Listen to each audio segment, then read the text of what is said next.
வந்ததுலேருந்தேவும் கொஞ்சம் நாளாக எனக்கு கொஞ்சம் இப்போ பிரச்சனை கொடுக்க ஆரம்பிச்சிட்டாங்க. அந்த கீ வீட்டுக்காரன் பாக்கி 2 வீட்டுக்காரங்க ஒரு பிரச்சனையும் இல்லை.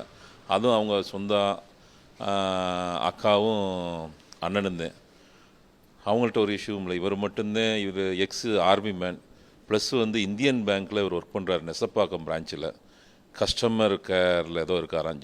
இவர் பேர் ஜெயச்சந்திரன். ஓகே, இவர் அந்த ஆர்மியில் ஒர்க் பண்ண அந்த ஒரு டேட்டா பேஸை வச்சுக்கிட்டு அவர் எப்பயுமே நம்மளை அடிபணின்னு நினச்சி அந்த ஒரு எண்ணத்திலே இருக்கார். அவருக்கு தேவை என்னென்னா இந்த வீட்டை அவருக்கு திருப்பி நான் தரணுங்கிற அவர்கிட்ட தான் வீடு வாங்கியிருந்தேன்.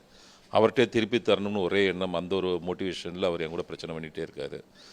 ஆக்சுவலி என்னுடைய கார் பார்க்கிங் பார்த்தீங்கன்னா இந்த F2 இது முடிய உள்ளது என்னுடைய கார் பார்க்கிங். ஓகே, என்னுடைய காரு என்னுடைய பக்கத்தில் ஸ்கூட்ரு அங்கே நிற்கும், இங்கே ஒரு ஸ்கூட்ரு நிற்கும். என்னோடய இன்னொரு ஸ்கூட்ரு நான் ஊருக்கு அனுப்பிச்சி விட்டதுனால அந்த இடத்துல காலியாக இருந்துச்சு. சரி, ஓகே. அவங்க ஆக்சுவலி பார்த்தீங்கன்னா அதுக்கு தள்ளி விற்றே வச்சுட்டு இருந்தாங்க. திடீர்னு பார்த்தீங்கன்னா பக்கத்தில் வச்சாங்க. அப்போயே நான் வார்ன் பண்ணேன், கொஞ்சம் தள்ளி வைங்கன்னு. சரி, அப்பையும் கேட்கல. நான் அதுக்கடுத்து 2-3 தடவை இந்த விஷயத்தை ஸ்டேஷன்லேயும் கம்ப்ளைண்ட் கொடுத்துருந்தேன். அப்படியே எல்லாம் சமாதானம் பண்ணித்தே என்னை விட்டாங்களே தவிர இதுக்கு ஒரு சொல்யூஷன், நிரந்தர தீர்வு ஸ்டேஷனில் எனக்கு தரவே இல்லை. இன்றைக்கி பார்த்தீங்கன்னா நான் நேற்று ஈவினிங்கே அவர்கிட்ட சொன்னேன், இந்த வண்டியை கொஞ்சம் மாற்றி வைங்க, எனக்கு இந்த வண்டி பாருங்கள் இவ்வளோ அழுக்காக இருக்கே, எனக்கு துடைக்கணும், நாளை கழித்து நான் அவுட் ஆஃப் ஸ்டேஷன் போக போகிறேன், கொஞ்சம் தள்ளி வைங்கன்னு சொல்லியிருந்தேன். அதை ஒன்றும் மைண்ட் பண்ணுற மாதிரியே தெரியல. அப்புறம் காலையில் ஒருக்கா சொல்லியிருந்தேன். திருப்பி மதியம் நான் மஸ்ஜிதுக்கு போயிட்டு திருப்பி வரும்போது ஹஸ்பண்ட் அண்ட் ஒய்ஃபை நேரடியாக பார்த்துட்டேன். என்னை பார்த்தோன்னே அவர் உள்ளே ஓடினார். ஓடணுன்னு நான் பின்னாடியே போயிட்டு, அப்பா உங்கள் வண்டியை கொஞ்சம் மாற்றி வைங்க, எனக்கு வண்டி துடைக்க வேண்டியது இருக்குது, இதெல்லாம் பண்ண வேண்டியது இருக்குது அப்படின்னு சொல்லும்போது ஒன்றுமே அவர் கண்டுக்கிறாமல் கதவு மூடுன்னு சொன்னார். நான் அப்போ அங்கே வச்சு சொல்லிட்டு வந்தேன், நான் இந்த வண்டியை மாற்ற போகிறேன்ப்பான்னு சொல்லிட்டு வண்டியை மாற்றுறதுக்கு வண்டியை மாற்றி வச்சோன்னே அங்கேருந்து உள்ளே அடிக்க ஓடி வந்தார். அடிக்க ஓடி வந்தோடனே நான் தட்டினோடனே திருப்பி உனக்கு 10 நாளைக்கு முன்னாடியே நான் வார்ன் பண்ணேன், உனக்காகத்தே அந்த வெட்ருவாவை நான் சீவி வச்சுருக்கேன்னு சொல்லி உள்ளே போனார். நான் என்ன நினச்சேன், சும்மாதான் போகிறாராக்குன்னு நினச்சி பார்க்கும்போது உள்ளே வெட்ருவாவை தூக்கிட்டு வந்திருக்காரு. அவங்க அம்மாவும் ஒய்ஃபும் அதை தடுத்து கதவை பூட்டிட்டாங்க.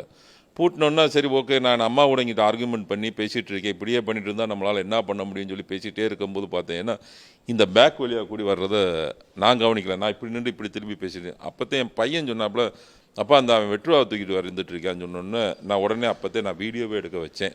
என் பையனை வீடியோ எடுக்க வைக்கும்போது பார்த்தீங்கன்னா வெட்டுறதுக்கு வந்தார். வெட்டுறதுக்கு வரும்போது நம்ம தடுக்கத்தானே முடியும். அப்படி தடுக்க பார்க்கும்போது என்னுடைய கை இது எல்லாமே அடி, இதெல்லாமே. அதுக்கடுத்து கீழே கல்லை வச்சு அடிக்க வந்தார். என்னுடைய சட்டு எல்லாமே கிழிச்சிட்டார், புது சட்டை. இந்த வட்டம் இன்றைக்கி போட்டேன், நான் 2 நாளைக்கு முன்னாடி தான் போட்டுட்டு இன்றைக்கி எல்லாத்தையுமே கிழிச்சு எல்லாம் இது பண்ணிட்டார். கை எல்லாமே உராய்ப்பு, மண்டையில் அடி.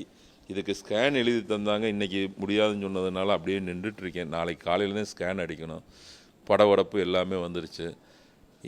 சரி, இதுக்கு ஒரு சொல்யூஷன் கிடைக்கும்னு சொல்லி ஆக்சுவலி இந்த பிரச்சனைக்கு நான் தான் ஸ்டேஷனுக்கு போனேன். இவங்க முன்னாடியே முந்திக்கிட்டு ஓடிட்டாங்க. சரி, ஓகே. அதுக்கடுத்து இங்கே உள்ள பொதுமக்கள் எல்லாமே சொன்னாங்க, தம்பி உங்கள் மேலே தப்பு இல்லை, நீங்கள் போங்கன்னு சொன்னோன்னா நான் ஸ்டேஷனுக்கு போய் கம்ப்ளைண்ட் கொடுத்தேன். கம்ப்ளைண்ட் கொடுத்தா நீங்கள் ஃபஸ்ட்டு ஹாஸ்பிட்டல் போங்க, ஃபஸ்ட்டு உங்கள் உடம்பை பார்த்துட்டு வாங்க, அதுக்கடுத்து என்னென்னா படவடப்போட நான் போனதுனால நீங்கள் ஃபஸ்ட்டு கேகே நகர் ஹாஸ்பிட்டலுக்கு போங்க, போட்டுட்டு மருந்தெல்லாம் போட்டுட்டு அதுக்கடுத்து சொல்லுங்கள், அதுக்கடுத்து பேசிக்கலாம்னு சொன்னாங்க. சரி, அங்கே போனோன்னு அவங்க ராயப்பேட்டைக்கு எழுதி தந்தாங்க. ராயப்பேட்டை ஆன் தி வே போயிட்டே இருக்கும்போது ஸ்டேஷன்லேருந்து கால் பண்ணாங்க, சீக்கிரம் நீங்கள் வரணும் சார்னு. நான் அப்போ சொன்னேன், சார் ஸ்கேன் பண்ணணுமே சார்னு. இல்லைங்க, ஸ்கேன் வேணாம், உங்களுக்கு தான் அங்கே மாத்திரை தந்துருக்காங்கல்ல, அது சாப்பிட்ருக்கே, நீங்கள் வாங்க, அதுக்கடுத்து இங்கே முடிச்சுட்டு அதுக்கடுத்து போங்க, கையோட பிரச்சனையை முடிச்சிடலான்னு சொன்னாங்க. சரி, ஓகே, எங்கிட்டாச்சும் பிரச்சனை முடிஞ்சால் சரிதேன்னு சொல்லி நான் திரும்பி நேராக விருகம்பாக்கம் ஸ்டேஷனுக்கு போனேன். போகும்போது ஆர்கியூமெண்ட்டுக்கு மேலே ஆர்கியூமெண்ட். ஆனால் எஸ்ஐ ஒரு மாதிரி பேசினாலும் அவங்க திருப்பி இந்த ஜெயச்சந்திரங்கிற ஆர்கியூமெண்ட்டு, அவர் அந்த மிலிட்ரியில் உள்ள தோரணையில் ஒரு லக்கலான சிரிப்பு, என்னமோ கீழ்மட்டத்திலேருந்து வந்தது மாதிரி ஒரு எண்ணத்தில் அவர் பேச ஆரம்பித்தார்.